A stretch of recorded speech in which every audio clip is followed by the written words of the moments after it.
Welcome back to One Fair Review, everyone. I'm Grant, your host for the evening. So, let's talk about the Netflix original anime, Ghost in the Shell SAC 2045. The series was directed by Shinji Aramaki and Kenji Kamiyama. Just so you know, the studios responsible for this were Production IG and a new company by the name of Sola Digital Arts, which were apparently the ones in charge of 3D modeling and stuff like that. Also, the production studios behind this were Production IG, as well as Kodansha. My point being that Netflix was not the only one who did this. Netflix was merely the one who paid enough money to get the exclusive streaming rights.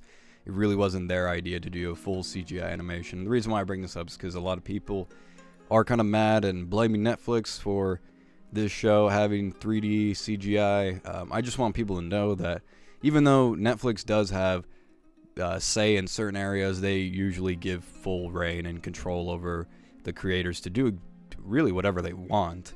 The only thing is that they pay a lot of money to have exclusive streaming rights, which is pretty much what happened here. But maybe Netflix had a little bit of say, but for the most part, they give the studios full reign. So it wasn't Netflix who decided to do CGI, but it is Netflix who does fully endorse CGI anime, so you can blame them for that if you want. So anyways, getting straight into the action, which just so happened to be Production IG's motto during the production of this show, the plot summary goes as follows. When a sustainable war spawns a post-human threat, Major Kusanagi and her Section 9 team are called back into action. In the year 2045, after an economic disaster known as the Synchronized Global Default, rapid developments in AI propelled the world to enter in a state of sustainable war. However, the public is not aware of the threat that the AI has towards the human race. Full-body cyborg Major Motoko Kusanagi and her second-in-command, Bato, are former members of Public Security Section 9, who are now hired mercenaries traveling through the hot, devastated American West Coast. This land is full of opportunity for the Major and her team. They utilize their enhanced cyber brains and combat skills from their time working in Section 9. However, things get a little bit complicated with the emergence of post-humans who have extreme intelligence and physical powers. The members of Section 9 come back together again in order to face this new threat. Starring an amazing cast consisting of Tanaka Atsuko as Motoko Kusanagi, Saka Osamu as Daisuke Aramaki, Otsuka Aiko as Bato, Yamadera Koichi as Togasa, Nakano Yutaka as Ishikawa, Okawa Toru as Saito, Onosuka Takahashi as Pazu, Yamaguchi Taro as Borma, and lastly but not finally, Tamagawa Sakiko as Tachikoma. Now really, before I get into the review, I must mention two things. The first thing I want to mention is that I'm a huge fan of Ghost in the Shell, and everybody knows that. But that being said, just because I'm a huge fan of Ghost in the Shell, I was apprehensive to watching this in the beginning because of the animation, but of course I did say, well, it does look better than other CGI shows, so I was like, alright, I'll give it a chance, and I'll go in with an open mind.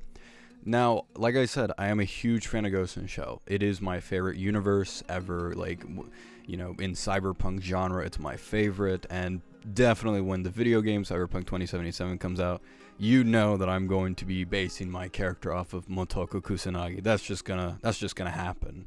The other thing I wanted to mention was a little bit of what I've seen. I've seen a handful of reviews. I haven't watched them personally. I've skimmed through a few, and most of the time it's people kind of, if I'm not gonna lie, just kind of bitching about the animation, really not talking about the show itself. And that is kind of annoying. Like I said before, like I've said many times before, it's the same people working on it, it's the same voice actors, so we at least need to give the show a chance. But instead, I guess people are deciding to jump on this bandwagon that, oh, it's terrible, it's the worst thing ever because it's CGI. And again, I was one of those people who also said, I don't like CGI. And I will get back into that in a minute when I talk about the presentation. But I just want people to know that it's not a good thing to just completely judge a book by its cover. Just because maybe you don't like the animation style they went for doesn't mean that it can't still be good. An example of that would be High Score Girl or Beastars. I didn't think those shows looked particularly good, especially High Score Girl. I thought it looked bad. But once I gave them a chance, it was like, oh, the story and the voice acting and the writing, all of it's really good. to where I completely forgot about the animation, and then later on I started to like the animation and appreciate it for all of its good qualities. That being said, how is SAC 2045 season 1? Because this is season 1. They don't have season 2 right now.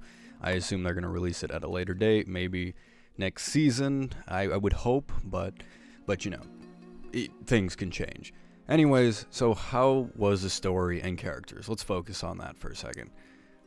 As stated, this has the same team behind it. And I have to be honest, if anybody who's watching this is a fan of Standalone Complex, you should expect the same quality of writing.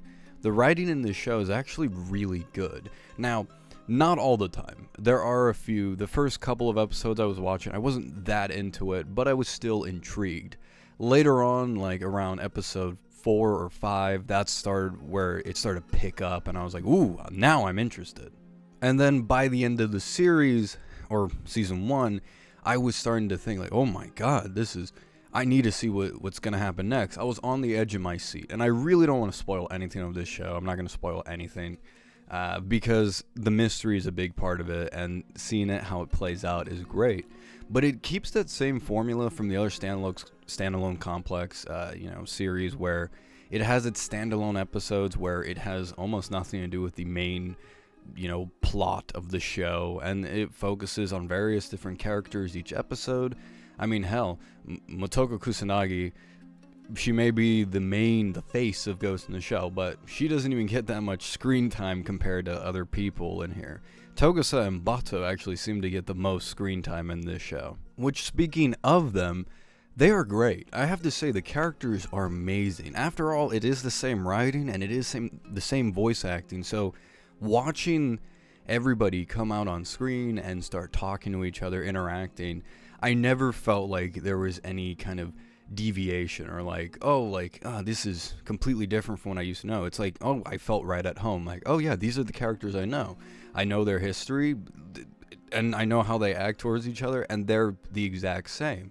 Sure, certain things have changed after the Section 9 was disbanded back all those years ago, but now that they're back together again, they get to work together and you get to see them interact, and it's just the same as the other shows, except now there's a new threat, which should be expected. I could not get enough of the characters. The characters were amazing. The voice acting was terrific. Motoko Kusanagi, she was, amazing. At first, I was kind of worried about her in particular because she had such a baby look to her. She had such a little girl body. And I was kind of annoyed because I was like, I preferred her much more woman, like grown-up female look before, because it was just more imposing. But even with this new art style that they have with her, she has this huge presence whenever she enters a room, and you could feel like the fear of all the characters. Like, okay, let's try not to piss her off. Like, she commands presence, and the animation behind her also does help. They actually animated her to be to just command this presence every time she walks in a room, and that's something I was really impressed by. Now, a lot of that does have to do with the voice acting and the writing, but the animation does try to do it too, and it does a fairly good job, and she has some really cool uniforms in this show, so that's cool to have new outfits and to see her wearing new things. All of the favorite characters are back. You got Bato, you got Togasa, you got Aramaki, you have Pazu, Saito, Borma, you have them all. Ishikawa, they're all here, and they're all voice acted by the same people, and they all are pretty much the same, which maybe to some people that might not be a good thing. I don't know why it would be a bad thing, but some people might not like that, but they are all the same. They feel the same, and they have a lot of great character moments together. There are some really badass moments in this show, as well as some non-badass moments, but there are really great things that this show has to offer, and I have to say the writing was really strong, and the mystery was good enough for me to keep me interested for the 12 episodes that it was there. But honestly, this should be expected. I feel like this should be expected. It's the same studios, it's the same writing, it's the same voice actors. I feel like that's something people should have expected, to have really good writing. Personally, I prefer this over Arise, because Arise was really boring at times, whereas here it was consistently exciting. Even if I wasn't always onto the mystery, I wasn't always into it, but it was consistently exciting because the characters were exciting and they were charismatic, and they had this great chemistry together. So it really has that over a Rise, for instance. So that's one thing I have to really praise this show. They really got that right. The characters are consistent throughout the entire show. The voice acting, their characteristics, their charisma, like how their chemistry together, all of that was consistent throughout the show, and it never felt out of place. As for the overarching story is interesting, don't get me wrong, but it's more the little stories that I really cared about in the show later on. And I have to preference this. If you are going to watch this show, the first couple of episodes are probably not going to drive the point across. They're not going to impress people that much. And that is something I'm going to say right now. The first couple of episodes are not that great. They're okay. They're just kind of introducing things, and then later on it picks up. Actually, funny enough, the parts that take place in Palm Springs, because they actually spend time in Palm Springs. The time where Section 9 is in Palm Springs, it's not the best. But right when they go to Fukuoka City, which is the capital of Japan now, after, all the events that transpired, after they get to Fukuoka, then it starts to get really, really good. Some people might just say I'm being a fanboy, I'm giving the show a pass, but I genuinely feel like the story was engaging enough to keep me going throughout the first season. It does end on a cliffhanger, which is annoying, but I kind of expected that because it was only 12 episodes, and there was no way that they were going to complete this arc within 12 episodes. They have to go for a second season. So that might be a little bit annoying, and if people want to wait till the second season comes out, I could definitely understand that as well. You don't need to see this right now. However, if you're a fan of Ghost in the Shell, if you're a really big fan of it, I would suggest checking out this show. And if you're excited about Cyberpunk 2077 coming out, this is definitely can get your fix on that. Like, this will satisfy you. Most likely people like it because it is very cyberpunky, especially when they go to Fukuoka. Then it just looks amazing, and well, sometimes for half the time it looks pretty good. Moving on from the story and the characters, let's talk about the presentation, which is definitely the most controversial of this show and in the community. Let's talk about the animation. Alright, so the animation is 3D CGI. Nobody was happy about this. Nobody. Well, actually, I guess some people were kind of excited for it, but I was not one of those people. I was willing to give the show a chance, and I thought it looked better than most, say like Ultraman, which is a show I gave a horrible review. So like it looked better than that, and it looks better than say High Score Girl, or it looks better than a lot of other CGI shows. But how is the animation in general? Now, it's 50-50 for me. Weirdly enough, I think the worst animation was in the beginning of the show, when they were in Palm Springs, because a lot of Palm Springs is a desert and kind of ruins, like ruined urban cities. And on top of that, it had just a lot of desert. So when you're in that part of the show, when we were in that section, the animation just never looked right to me. The lighting in particular was just really, really off. There was some moments where I was like, okay, that looks pretty good, but then you had moments where Patrick Hughes was doing this backflip multiple times upstairs naked, and it just like, what? This is just terrible. But funny enough, by episode 5, it starts to get a little bit better, and then once they get to Fukuoka, then it looks amazing. Fukuoka looks amazing. It looks great, like the backdrop of the city.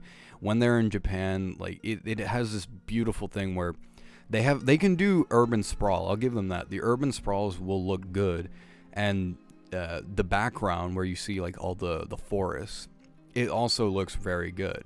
There's even one point where they go to Kyoto in the show, and it actually looks pretty good, like an old village in Kyoto, and I was like, oh, this looks nice. It looks kind of out of place with the character models, but it looks nice. Believe me, it was a really bizarre thing. There was nothing consistent about the animation. Even though it may sound like I'm praising it, it was not consistent. A lot of the time, it would be off-putting because it's like, oh, it looks good, oh, it doesn't look good, oh, it looks good, it doesn't look good. It was very odd. Sometimes it looked amazing, like the backgrounds, and it just looked, whoa, I was just so impressed. But Then there was the character models, and then the character models would sometimes look good, like in the dark and without like the natural lighting. Like then it would look okay, but then it would just look weird, and I really don't know how to explain it unless you watch it, but they look too plasticky. They look too plasticky sometimes, and then it just looks like bizarre. There's just this huge difference between the background and the characters sometimes, to where there's almost this kind of disconnect. It feels like they're just overlaying these models on these amazing backgrounds. Now, I did mention this before, it looks like a video game, but like a really good video game.